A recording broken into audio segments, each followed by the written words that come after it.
Biscuits with Bosses is supported in part by Off Duty Thanks, a gift and apparel brand that invites connection while respecting boundaries. Listeners might enjoy the Off Duty Producer t-shirt if you are an entrepreneur like me, especially when attending film festivals or markets. Imagine you're at a networking event and you want to start shaking hands, but you don't know where to start. By wearing an Off Duty Producer shirt, you invite people to approach you and ask you about it. Now you're meeting more people in a shorter amount of time, but you also have the ability to keep the interaction brief. Just grab that contact info and make a date for a more thorough conversation over coffee or tea and biscuits. Right now, Off Duty currently offers apparel for actors, artists, cinematographers, composers, directors, designers, editors, musicians, producers, and writers. However, if you need a permission slip to say no, you can just choose the original Off Duty Thanks apparel. It's a wonderful gift for anyone looking to rest and rejuvenate. Just a heads up, everybody, these are adults having adult conversations, so there is the possibility of adult language. Hey there, party people. Welcome to Biscuits with Bosses by Owl Echo Entertainment. It's the podcast where we get to know leaders in the film and television industry over a spot of tea and biscuits. I am your host, Kay Ross, writer, filmmaker, founder of Owl Echo Entertainment. Now, I have been in the industry in some form for the past 20 years. So theater, television, film, and I gotta tell you, I am still learning. I'm still growing. 6 years ago, I did move away from my hometown in Washington, D.C. in search for something more than just my original trajectory to become a production manager in television. Now, I chose Los Angeles to pursue the more creative side. I knew I wanted to write and direct, but honestly, I never imagined I would have to become an entrepreneur to do that. I'd have to become a boss. Since moving here, I've been on so many coffee dates and honestly just met some truly incredible people. But the industry moves so fast. So now is the time to share what I'm learning as I learn it. And I want to get to know the leaders in the industry the only way I know how. Ted Lasso style. Now, every week we chat with a new guest who is an active influence in the media industry. We get to see the human side behind the role. We get to celebrate our victories together on our way to that big success. And we get to explore what we can do to elevate how we do business, inside and out. So this podcast is intended for professionals in the entertainment industry, but also fellow entrepreneurs. We want to learn from each other. So go ahead and grab your favorite drink, tea, coffee, water, we don't judge here, and join us. Now, we would love to actually hear from you. So if you have anything you're celebrating, feel free to let us know. If you have any questions for our guests, just leave it in the comments below. Hi, guys. Happy Friday the 13th, if I might. Welcome back to another Biscuits with Bosses. And yes, we call it Biscuits with Bosses out of respect and reverence for Ted Lasso. So we're here to get to know leaders in the film and television industry over a spot of tea. And if I do say so myself, I'm feeling, I don't know if you can see, I'm feeling a bit extra. With me today, I'm so glad to introduce fellow filmmaker, but epic jack of all trades, Enrico Natale, which if you have not had the pleasure to meet Enrico, he is an independent spirit and NAACP Image Award nominated filmmaker with decades of professional experience as a writer, director, producer, actor, editor. He's produced over 22 feature films and countless other projects, with his work being seen on, just little places like Netflix, Amazon Prime, Apple TV, Sony, NBC. Y'all, this man's amazing. And of course, he has a recent release called The Ritual with Al Pacino and Dan Stevens. So do me a favor, give a great big round of applause to our... Welcome. Thank you for having me. And our Ed McMahon for today, of course, is the incomparable Mr. York. Mr. York, tell us, what are you drinking, sir? I'm having my usual, which is a London Fog, Earl Grey, creamer, and sugar, because it's just coffee, but with tea. Enrico, do you have anything to drink today? Oh man, so I I have to go to my go-to, which is coffee, but coffee with like just a crazy amount, and then obviously I have to have my Nice. Pikachu mug. Nice. Not for my child who's obsessed with Pokemon, but it was just too cool of a mug for me not to use. Yeah. And so I have to take it. He drinks milk out of it, so I was like, "Come on, you got to drink coffee out of this." I love how this is actually a shared mug, right? It's not just yours; it's also your child's. Oh yeah. Wait now, so coffee is your go-to drink, not tea. What is your 2 cents on tea? Are you also a Ted Lasso? It tastes like wet paper bag. Not necessarily, but like here's the thing. My issue with like any sort of tea is that I just have to put so much honey and sugar and anything into it for me to like drink it, and I think it just ruins the purpose of tea for me to put that much into it. But I do enjoy it. I do like it, but I am just so addicted to coffee, and I have coffee every morning to keep myself going. And my wife started having tea at night. And it's been really nice for her. She's really enjoyed it, and she's convincing me to do it. So I think I'm gonna, jump on that bandwagon at the end of the night to settle my stomach. Yeah, man. I really do feel like there's a tea for everyone. Like, I'm also a martial artist, and I always say there's a martial art for everybody. There's definitely a tea for everybody. So yeah, definitely find your tea. Now, technically, if it says herbal or caffeine free, it is not tea. Just throwing it out there. No shade. It's still a hot beverage that is steeped in the thing. Technically. Interesting. Okay. Yeah, I didn't know that. That little factoid was brought to you by Celestial Seasonings, which has a factory tour. And if you go on the tour, they tell you all these things about tea. Just a quick bid so that if, Celestial Seasonings ever wants to be a sponsor, you guys let me know. Which I know that you are super busy and have so many things going on, including the release of this film. So I kind of want to make our getting to know you time a little like rapid fire. Are you down for some like getting to know you? Rapid fire it. Let's make it happen. Yes. Well, in the spirit of Ted Lasso, first concert, best concert. My first concert is actually my best concert. They're both the exact same thing, and it's my first concert was I got to see my favorite band, which was Cake. Which is very niche. They not a lot of people know them, but I absolutely love them and adore them. And it was my first concert I ever went to, and I was like an adult. I was like 18 years old. I had never been to a concert, and I went to it, and it was just the most amazing experience. And I've been to numerous other concerts since then, but nothing like seeing my favorite band. And at that point, I was absolutely obsessed with them. So it was just such an incredible experience. So I feel like generationally we have to ask, Matt, do you know who Cake is? I love Cake. Short skirt, long jacket, Oh, Gone in yes. the Distance. Yes. It's great. I enjoy them. Fashion Nugget is a great album, but I can't tell you much else that they've done. Yeah, most people can't. Fashion Nugget had an incredible basis too, and it was just such a very popular album. But I would say for me, I know every single one of their albums, and they're all really, kind of unique and have that Cake kind of texture to them that makes them so interesting, and great lyrics, and he's just a true artist. Love it. 100%. That's why I had to ask you, Matt, was because I gasped out of sheer shock because my partner may hate me because of how many times I play Cake because I wake up to I Will Survive and sometimes Going the Distance. Yes. And both great karaoke songs too. Right? Busting out the I Will Survive from the Cake version is always great. Mm-hmm.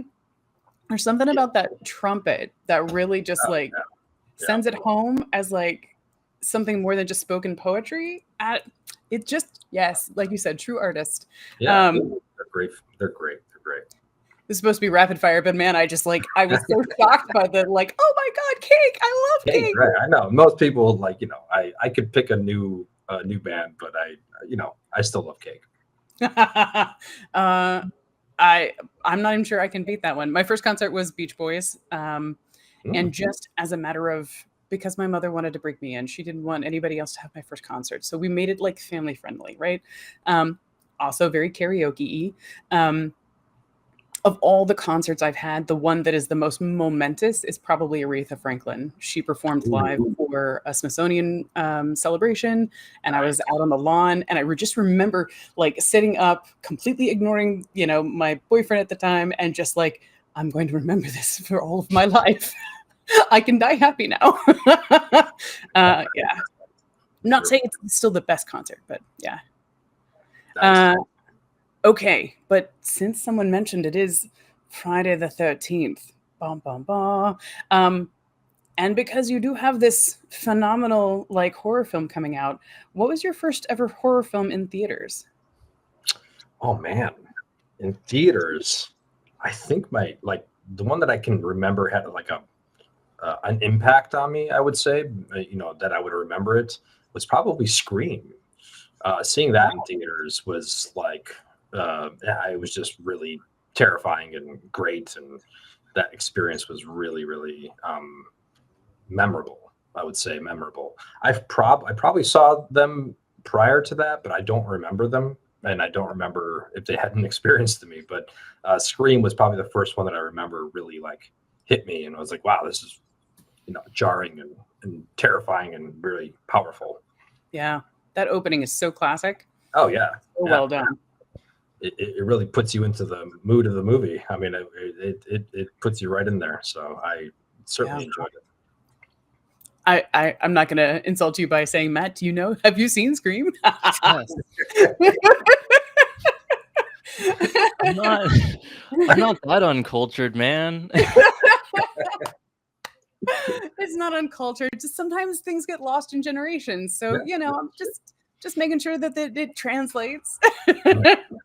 Although sometimes I'm sorry, say again, Matt? A lot of other horrors have copied it since, and tried to emulate that.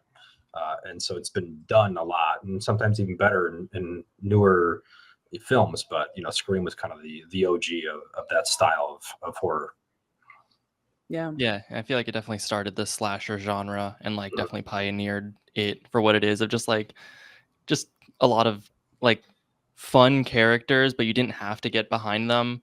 Like it was the original like meaningless character, the original meaningless like side characters, which I thought was really nice, because I agree, there's been a lot of stuff that tries to emulate it since, and it's just not the same. I mean, even a lot of the sequels, because there's like 7 of them now, like it's just not as fun as the original. They can't capture the same essence. Also, I think it switches some part of the narrative about a protagonist, because Halloween, was such a monumental slasher as well. But there's something to be said for how much time was really invested in like the psychosis of Michael Myers, right? And how twisted he was, and less about his victims. And so that starting scene with Scream is so heavily steeped in identifying and really being in that moment with the victim, that in a way I would agree with you, Matt, that it reinvented that slasher to shift perspective. Absolutely, yeah. And Halloween is also like, I just happened to have seen that after I saw Scream. Like, I kind of got into horror a little bit later in my adult life, and I happened to go back and watch a lot of that. But certainly Halloween was pretty terrifying. I mean, really just because of the music for me. They nailed just like creepy, intense, just like puts you right in the oh boy, like here it comes. And like one of the best kind of themes for a horror movie that that has ever been done, really. And just to switch gears, at full disclosure, I'm not into horror. The first film I ever screamed out loud in the theaters was Jurassic Park, because seeing a dinosaur eat a lawyer off the toilet, and I was 13, so I was seeing a movie for the first time by myself and saw that, and I was like, all right, I'm just gonna let myself scream because I'm feeling it, why let it in? So, but I keep getting dragged into watching other things in order to write them. Thanks, guys. but I wanted to invite people. If you're watching right now, let us know. Like, what's your favorite horror? What's the horror that kind of like broke you into wanting to watch it in theaters? And then my next question for you, since we're in a lightning round and we go, is there a horror right now that you're like clamoring to see in theaters? Yes, there is. Bring Her Back looks really, really good, and I've been trying to get to the theaters to see it.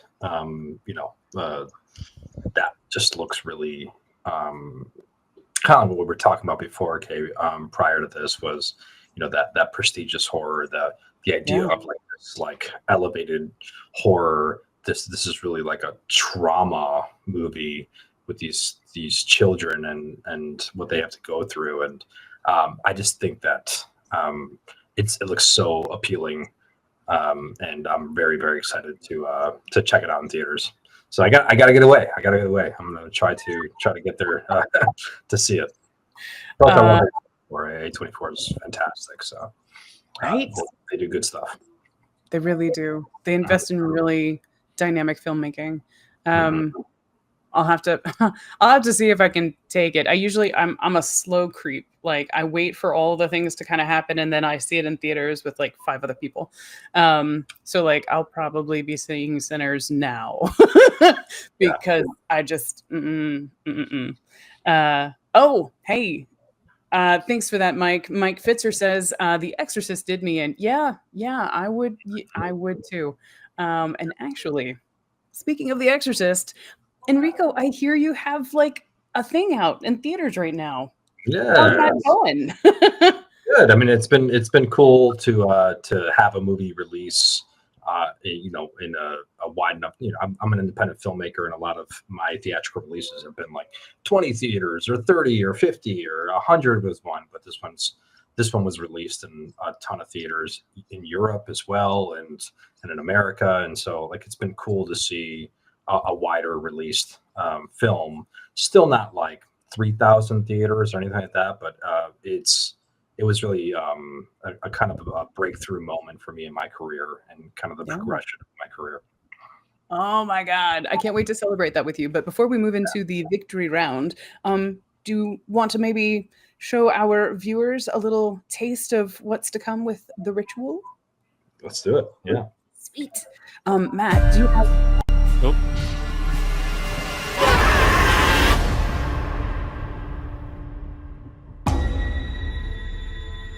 Brethren, put on the armor of God, that you might withstand the devil. This is a very troubled woman, hissing at the side of a church. The woman's parish wishes to attempt a solemn sacrament. You mean an exorcism? You would like me to perform it? No, some poor other soul already has that distinction.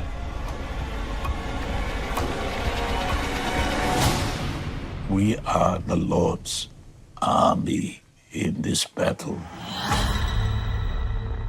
I feel we should forego the restraints. She is touched by something otherworldly.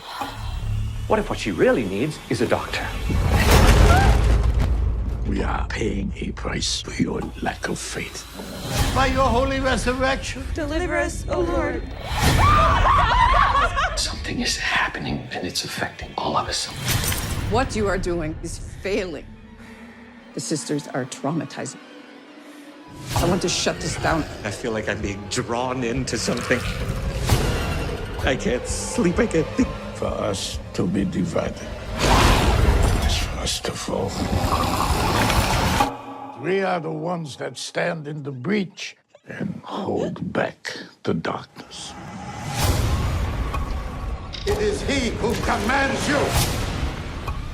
Look at the light, Emma! See the cross of the Lord! Reveal yourself! Emma? Emma? Ilaiom nostra est.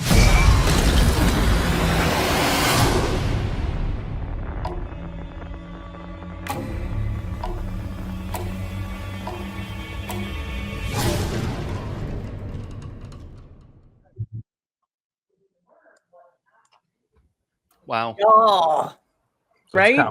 It's a comedy. It's a straight comedy. Yeah. We're not that good at comedy, but we try.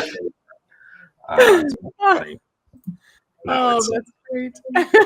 For those of you who are just now joining us, we're talking with Enrico Natale, writer and producer, one of the writers and producers on The Ritual, which just released this past June 6th, and it is still in theaters. So if you're looking for a good old-fashioned creep out, this is the way to go, because that trailer alone, y'all, that trailer alone. And I gotta say, sorry, Matt, would you make sure that there's like a link, either AMC or Fandango? Yeah, let Y'all me- can get your tickets like today, because Friday the 13th. This is like perfect. Yeah, perfect. Okay. Full disclosure, I have never really, because while my best friend is Mexican Catholic, like I've never really put any sort of stock in exorcisms. So the fact that this is based on true stories, Yeah. that has to make it 10 times creepier. It's creepy, but I think what we emphasize more so than anything is authenticity for the project.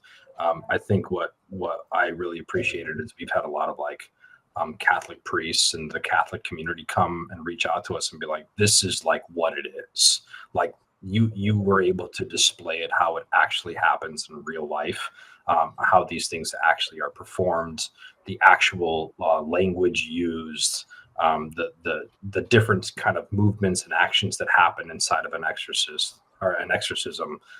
We really tried to be as authentic as possible with that. And so, I would say that, there's your pick of 7,500 exorcism movies at this point and that have been made. So that's the kind of differentiator for us that we try to make different, is that this isn't so much like head spinning, crazy, like ridiculous kind of stuff. It's more real, based in reality. Even in the way it's shot, it feels docudrama. It feels like you're kind of in the room with it.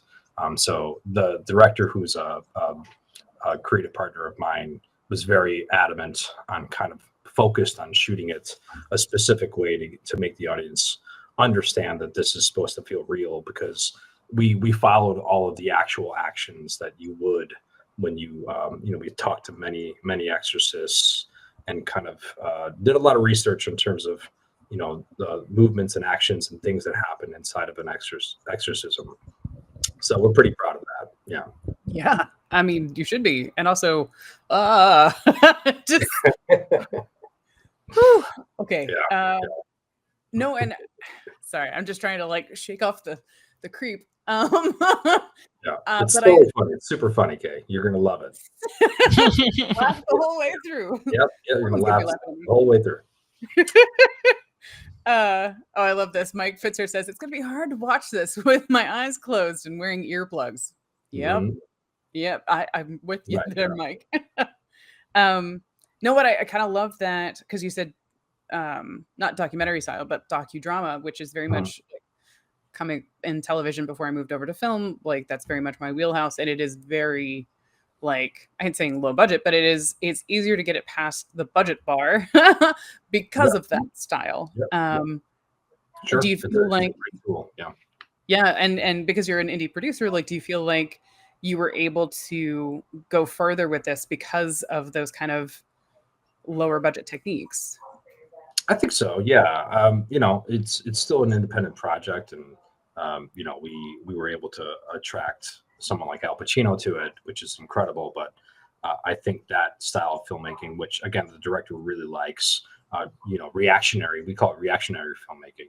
You don't focus on the thing that's falling. You hear it and then turn to it. So it's a very unique style. Paul Greengrass does it really well too. It's a very specific style of filmmaking that I tend to enjoy as well. I think it's a lot of fun, and it does make you feel like you're in the room, make you feel like you're there, kind of witnessing it with everyone else. Yeah. Oh my God, yes.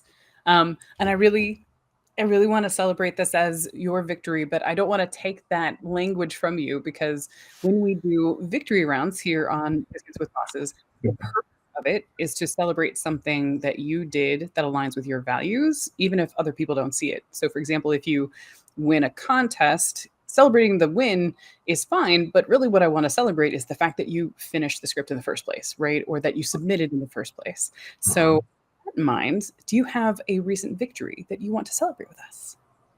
Like this last week victory, like a small victory, or like a big victory? You know, let's do one and then the other. Is there something small and recent that you feel is standing out to you? Yeah, I have another script that I finished that we just got a second revision done. It's a really powerful project that I'm really excited about. And we just kind of stamped that with our second revision on it this week. So I'm really excited for that. And, I kind of talked about it the last time we spoke, deadline oriented, just making sure we hit deadlines, making sure we get to where we want to be whenever we do that. And we were able to hit our deadline and make our next revision. So that's a small victory, but still pretty big, I think. And then the big victory, I would say, is the release of a film nationwide. That to me was and working with Al Pacino. I mean, I would be lying if I said that wasn't a pretty big influence for me. And Right. and actually coming into the film industry, being Italian American myself, and just seeing kind of his career and what he was able to do, and there was a lot of influence there for me. So coming full circle and having him be a part of a film that I was a producer and story writer and editor on, was pretty incredible for me. And having a relationship with him and actually being able to talk to him about the script that I spent 3 years writing, and having it tabbed up and noted up with Al's notes and going through and talking about specific lines. It was just such a surreal experience to have that, but also it showcased kind of his passion and love for filmmaking, even at his young age of 84 years old, when we were doing this. So, it was pretty incredible. So that was a pretty big win for me in terms of, a larger thing that I've always, a bucket list thing for me as a filmmaker to have worked with Al Pacino. Yeah, man. Oh, cheers. Cheers to the small and the big victory, sir. That is Cheers. a hearty cheers. Wow, to be working at 84 years old too. If I could still be doing what I loved at 84, that's crazy. Yeah, and he wasn't like going through the motions. I genuinely thought he would just be like, I'm just thinking of myself at 84, and most people I know at 84 are just like, yeah, just give me the lines and I'll say them and do them and move on. But he really cared. I mean, he would call us at 11 o'clock at night to talk about a line that he was thinking about for this one particular scene, and he was just so passionate about the character and about the role. And I just admire that for someone who's done so much in his career and is considered one of the GOATs and one of the greatest to ever do it. He still cared. It was pretty cool. Oh, that is amazing. Wow. Yeah. I actually got a question from the audience, if you don't mind doing a little side shuffle for a minute. Sure, Just how much time on research, and then how much time from first draft to filming for the ritual? First draft to filming. So, I mean, time on research was a lot. There's a Father Joseph Steiger, who's the young priest played by Dan Stevens, wrote. He was actually taking notes throughout every exorcism that was done, and that is called "Begone Satan." And you can look at it online and you can read it yourself. We read the whole thing multiple times, kind of deciphering it, picking it out, figuring out what we wanted to take from it. And, we spent a ton of time researching. Emma Schmidt was called Anna Eklund. That was her pseudonym for a very long time until, everyone in her family tree passed away. So Emma Schmidt was allowed to be used. And so Emma Schmidt is her real name. She went by Anna Eklund for a while. So you can look at Anna Eklund online. There's just a ton of information. And then also looking at, exorcism, speaking to exorcists and just doing as much research as humanly possible on this story. And like I said, trying to find the authenticity in what actually happens. There was a lot of that, but we started the process in, I think, 2020, the end of 2020, beginning of 2021, the writing process. And we had a script pretty quickly. But I think what happens is once other parties get involved, revisions start to happen, you start tweaking it. There's so many different revisions that happen on that script.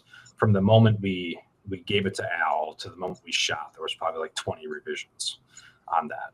Just distributors have notes, and other producers have notes, and everyone has notes, and everyone has thoughts and feelings. And so part of the job as a filmmaker is to, take all that and try to put it into a script in a way that continues kind of what you want to do. Yeah. So I'd say from the time we started filming, we filmed beginning of 2024. So just about 2 years. Wow. And I feel like, how we get notes behind the note. I feel like there's a victory behind this victory, because at least for me, the through line is you show up consistently. And part of the way you do that is by setting those deadlines and honoring the deadlines. And in having this very professional approach to your filmmaking, it actually allowed you to set yourself up for success, to have this opportunity with another professional, right? And so part of what I'm hearing, even in this story, is like, you went through the paces through research, you went through the paces through drafting and filming, but it's still honoring that same, we're going to do it by this time, right? Like, we've made a commitment, we're going to do it. And man, like, being able to deliver, y'all, that for me, that's the real cheers. Like, that's why you invited someone at that level to come and work with you, is because you showed that you could deliver. Who wouldn't want to work with someone like that, Well, and I think we have to continue to show it and continue to do it. And I think, anyone can deliver. If you, for me, it's all about your mindset. What do you, where's your, how do you perceive things? How do you go about it for yourself? And how passionate are you about it? To me, I'm very passionate about being a filmmaker and doing this. And this is my job. This is my life. This is what I want to do. And so I take that very seriously. I don't go into it going, oh, I'm going to have some fun doing this. Well, I'm sure maybe I'll have fun, but I also want to make something great. And I also want to do something great. And so there's a bit of that edge that I bring to it that I think is important as filmmakers and as a writer or producer or director or whatever you are in the industry, to have that. And I think the people who bring that, I think excel, because that's dedication. That's commitment that you're showcasing every day that you do your work. And so I think it's super important. Yeah, man. Cheers to that. And look, yes, sorry. Proper cheers. No. And Matt, I didn't compliment you before, but I saw the black mug, but I didn't realize it had the red interior. Very stylish, sir. Yeah. Very good. I guess I didn't realize how themed I was. Can't change my hair. That's that. So everything else is just part of the aesthetic, I guess. Matt, sir, are you celebrating a victory from this past week? Sure. So it may not be as I don't know, as big as getting a movie released. No. We celebrate all the victories here. Yeah. You know that. So earlier this week, I tried to record, I successfully recorded my voiceover for my video game series that I'm doing, and I was going to edit it, and I realized the whole thing was unusable. Just the audio for the entire hour and a half recording was just not feasible. I tried working for an hour or two to just get around it, and I couldn't. And I was really trying to be like, well, what can I do? When do I have time? Because this was 2 days ago, I guess. And I was like, well, I have this, and then I have the weekend, and next week is its own set of obstacles. So I was like, screw it. We're just redoing it right now. And I just I deleted it from Premiere Pro, and I immediately just set up my live stream, pulled up the script, and just like sat down and redid the whole recording, just kind of impromptu, and that felt good. Like, not it sucked to obviously not be at a +1 for the week, which is what I was like thinking, but I'd rather still be at a net 0 than a -1. So that's my small victory. Yeah, man. You could have sat there and moped about it and did nothing, but you decided to do something and get yourself back to that net 0. And I think that's a huge victory. Yeah. Thank you. Cheers to that, sir. Cheers to that. Yeah. How about you, Kay? I'm sorry. Say that one more time, Enrico. I said I'm going to have so much coffee by the end of this. This is huge. Jacked with energy. For the record, that's one thing that tea does teach you is how to sip, because if you gulp the way that we Americans especially gulp coffee, no, we go through a 7-Eleven cup at that point. Before I forget, anybody else who is currently listening, tuning in, look, we're also here to help you celebrate your victories, because I don't know if you know this, but like the filmmaking community, the television community, the media creator economy community, we are all in it together. And one of the ways that we can show up for each other is just to take a moment and go, like, I know you're probably beating yourself up because of X, Y, and Z. What are you proud of? Right? What are you doing that's really, really good that you can build on? So let us help you celebrate. The most recent victory, thank you for asking, was last night, because I was like, all right, we're going to do it. We're going to share, the sponsor link during the thing. And today the sponsor is going to be me, because I'm launching this line, which I can't go into until I launch it. But because it is attached to Shopify, I had to finish the design. I was very decisive. I was like, these are the things we're doing. Bam. And then I started trying to, import the design into Printful, because I like their packaging over Printify. Anyway, I'm very excited for it. But the thing that I was very proud of was just the decisiveness of, we're just doing this tonight. We're getting it done. It needs to be done by tomorrow. Now, I can't help when technical things happen, and I was stopped by a technical thing on Shopify. So no shade to Shopify, just I did my part. And I relinquished it at like 2 a.m. because I was like, nope, I need sleep. But I also know that things that look hard before you begin look infinitely more attainable once you start. And so for me, I've been holding on to this for a really long time. And in the process of like, okay, we're getting it done tonight. It was like, oh, okay, maybe it'll take a little bit longer, but we're on the train. It's going to get, it's going to happen. So, so I'm proud of jumping in with both feet. And even though technology stopped me, I will still celebrate the effort made. So Absolutely. Thanks, man. Cheers to you. Aw. Cheers. Another drink. Another one. Another drink. Let's go running. And if by chance, for anybody who chooses to do a victory round as part of the happy hour, just be careful. Yeah. The more people you invite to that party, you might get a bit sloshed. We do have a victory in from the audience. Matt, did you want to read it off?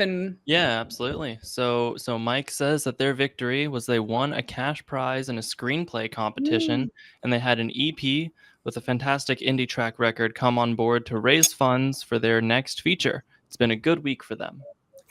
Congratulations, Mike. It's really yes.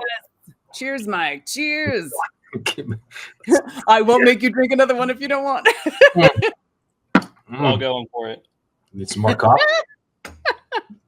Oh, man. Okay. So with our last few minutes, because, there's a nice candy coating to this whole conversation, but part of the reason that we are here is because, quite frankly, much like Ted Lasso, who is all in support of mental health, and not just his own mental health, but certainly supporting as a leader the mental health of his teammates.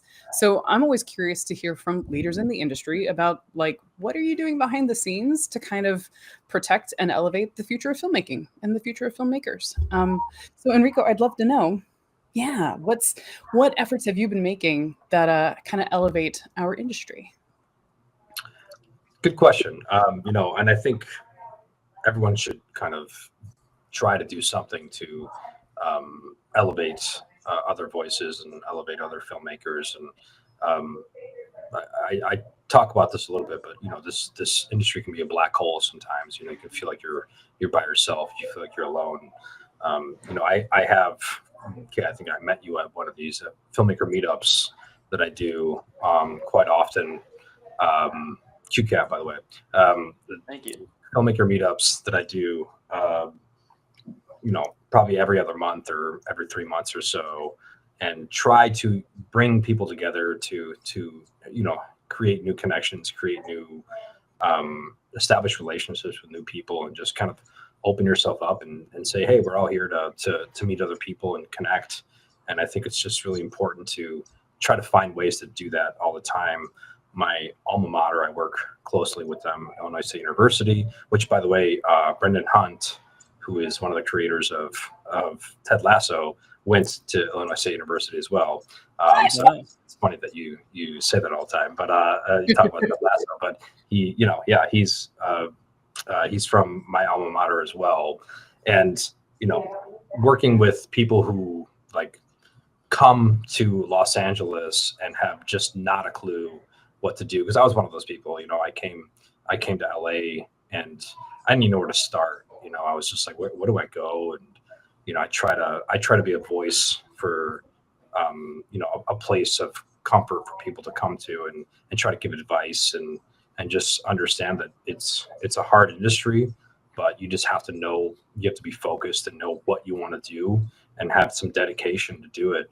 And so part of the reason I have my companies that I do, I have 3 kind of main companies. I have a post-production company, which we help independent filmmakers literally all the time in terms of not having a ton of money and helping get your project at a professional state. Because I think a lot of people forget about post-production, or they don't really put in the time and effort that is needed to make something truly professional. So I'm really proud of that that company and some of the work we've done already with filmmakers and helping them kind of get their projects to the finish line.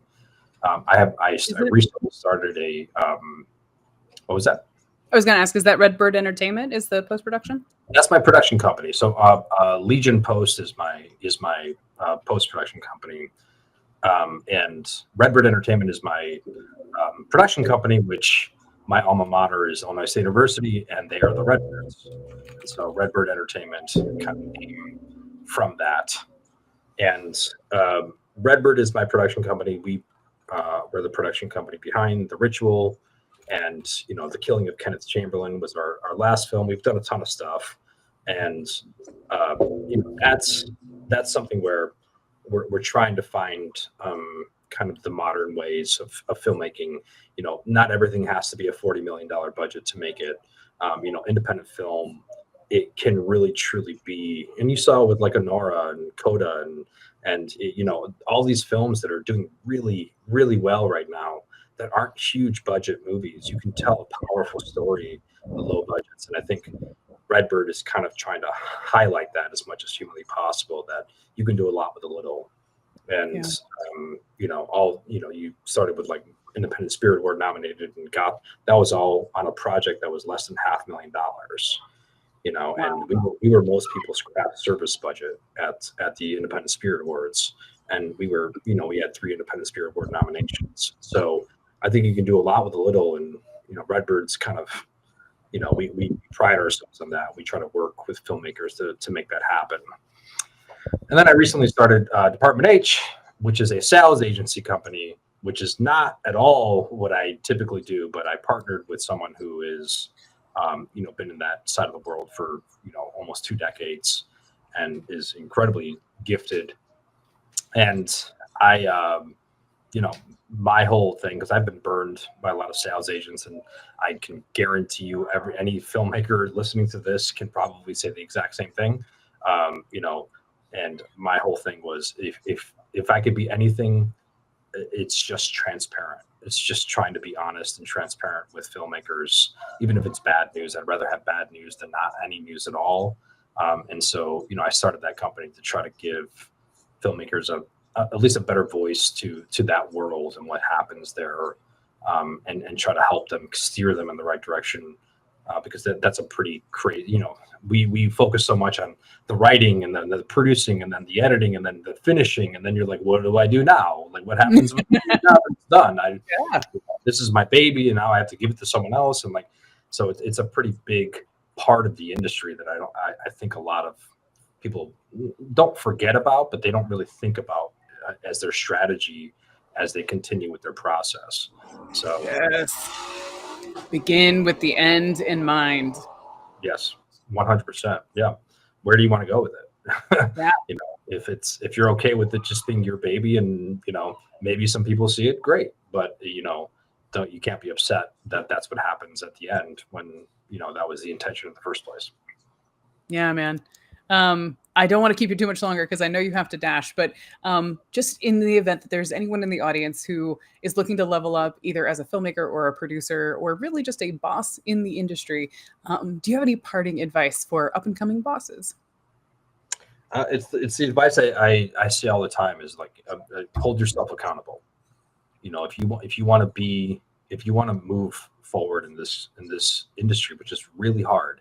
It's a hard industry, and that's not to you know, make people you know, to make you feel like you can't do it, but it's a lot of time and commitment. There's a lot of incredibly talented people that are doing it right now, and I guarantee you they hold themselves accountable. They hold themselves accountable for their work, for their actions, for their, you know, whatever they commit to, they do it. And I think it's so incredibly important to put that on you, because this industry is unlike any other industry in the world.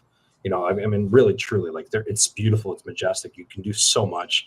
The art that you can spill out of you is just so refreshing in so many ways, and it can heal your heart. It can do so many things for you, but like, you know, it doesn't come without you know, the challenges, and you have to understand that those challenges are real, and that you have to really focus on those, and focus on the things that you may not know just as much as the things you do know. If you find yourself to be really good in one area and you don't know this other area and it's something you want to do, well, then focus on it, grow, learn how to do it, talk to other people, you know, like, don't be in your own black hole, right? Don't like get absorbed in your own, like, kind of like, and this happens all the time. And I've talked to so many people who've done so many things more than I have. There's this kind of complex of like, I'm not good enough, or what have I done? You know, there's this, and everyone has it. Literally everyone in this industry has it, because it's impossible not to when you are, you know, putting your heart on screen or showcasing it somewhere, and people are going to have opinions. And those opinions may not be the opinions that you share, and you can't get bogged down by them, because they're going to happen, especially if the success you want in your career and life is to be successful and have all these people looking at you. You know, I think Meryl Streep's one of the greatest actresses ever, you know, and actors in general. And there are people that hate Meryl Streep. Like, there, you know, it doesn't matter who you are. It doesn't matter what you do. There will be people that hate you if you get to a certain point, and you just you can't let that affect you, because it will. And if it does, you will start entering your own black hole. And so, you know, climb yourself out of that, and you know, commit and hold yourself accountable for the actions that you take and the things that you do. Cheers to that, sir. And if I might, thank you so much for showing up. You've made our Friday. You've made our Friday 13th. Cheers. Cheers. I feel like it's the final punishment. One more sip of coffee. Guys, thank you so much for you in the audience for joining us as well. Don't forget that you can watch The Ritual with Al Pacino and Dan Stevens right now in theaters. So get your tickets pretty please. And of course, we're going to see you next week with another very special guest. So be sure to like, subscribe, and hit that little bell so you can get notifications about the next live podcast coming up. Until then, have a great weekend. Enjoy some tea. Bye. Bye. Thanks for tuning in to this week's episode. Wherever you're listening from, make sure you like, subscribe, and leave us a review. It really does help. This episode is brought to you by Off Duty Thanks, a gift and apparel brand that invites connection while respecting boundaries. Wear your hat, hoodie, or t-shirt about town or to those oh-so-important networking events. Check out the different off-duty versions at offdutythanks.shop. And be sure to grab something for your favorite friend in the film, television, or media industry. Today's episode was also made possible by Owl Echo Entertainment. You can learn more about them and their production work at owlecho.com. Head over to owlecho.com to see what we've got coming up. New podcast episodes, events, writing workshops, and consulting services. Today's episode was hosted by yours truly, Kay Ross, co-hosted by the incomparable Matt York, produced by the amazing Lane Ewing, edited by Matt York. Yeah, he really does do everything. Opening music by The Midnight with their track America Online. And of course, follow us on Instagram and TikTok to stay in the loop. We've got plenty more coming your way. Thanks for listening and have a great weekend. Bye now.